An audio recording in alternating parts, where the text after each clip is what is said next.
बिस्मिल्लाहिर्रहमानिर्रहीम। अस्सलाम वालेकुम। आज हम बना रहे हैं लाल लोबिया, जिसको राजमा भी कहते हैं। उसको मैंने पूरी रात भिगो लिया था और इसको मैंने प्रेशर में डाल के गला लिया, उबाल लिया। और ये पानी भी इसका मैंने थोड़ा सा इसके साथ ही रखा है। ये गला हुआ है, पका हुआ है। अब इसका मसाला बनाने के लिए मैं लूँगी बिस्मिल्लाहिर्रहमानिर्रहीम प्रेशर। उसमें डालूँगी ये 2 प्याज, 2 टमाटर बड़े साइज़ के, बिस्मिल्लाहिर्रहमानिर्रहीम, लहसुन अदरक का पेस्ट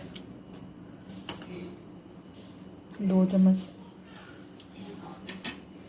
और थोड़ा सा पानी। अब मैं इसको प्रेशर को बंद करके 10 से 15 मिनट इसको पका लेती हूँ। इसको मसाले को गला लेती हूँ और फिर दिखाती हूँ। ये मैंने प्रेशर बंद कर दिया और चूल्हा चला दिया। अब सीटी चलने के बाद 10 से 15 मिनट बाद दिखाती हूँ। ये मैंने प्रेशर खोल लिया, पानी उसमें से खुश्क हो गया था सारा कुछ। ये मसाला भी ये हो गया। इसको मैंने अब कढ़ाई में डाल लिया। अब इसमें से मैं टमाटरों को छिलके उतार लूँगी।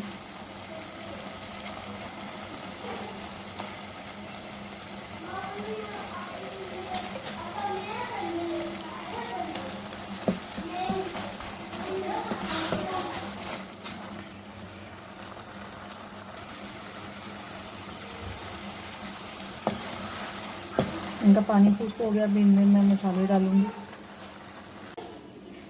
अब इनमें मैं डालूँगी नमक, हल्दी, लाल मिर्च और ये कुटी लाल मिर्च। बिस्मिल्लाहिर्रहमानिर्रहीम।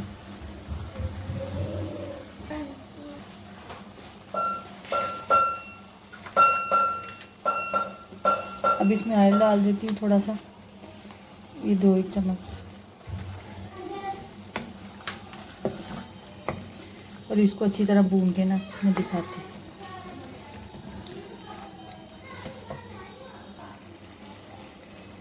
अब इसमें सूखा धनिया और ज़ीरा कुटा हुआ वो डाल दूँगी। बिस्मिल्लाहिर्रहमानिर्रहीम।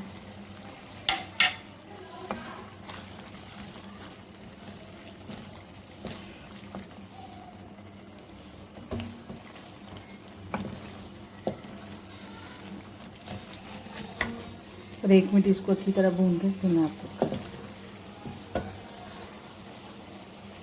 मसाला अच्छी तरह पक गया है, बिल्कुल तैयार है। अब मैं इसमें बिस्मिल्लाहिर्रहमानिर्रहीम लोबिया और वो जो ये थोड़ा सा पानी ये डाल दूँगी।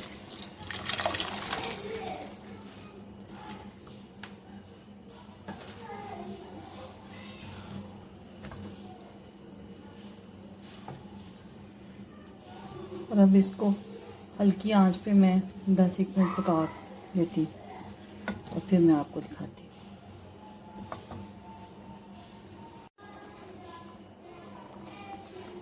ये माशाल्लाह से पक गया, पक के तैयार है। अब इसमें मैं थोड़ा सा गरम मसाला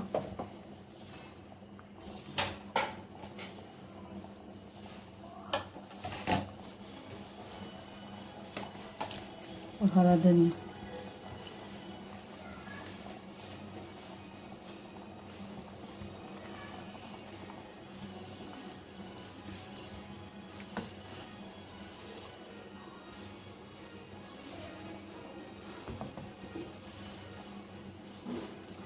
डाल दिया मैंने। अब मैं आपको इसको प्लेट में डाल के दिखाती हूँ। ये मैंने प्लेट में निकाल लिया। माशाल्लाह से बहुत अच्छा बना है, देख सकते हैं आप। इसका ज़्यादा वो शोरबा भी नहीं किया और ज़्यादा इसको वो मैंने गाढ़ा भी नहीं किया। हल्का सा इसमें है कि रोटी आराम से लग सके इसमें। वीडियो देखने का शुक्रिया। अल्लाह हाफिज़।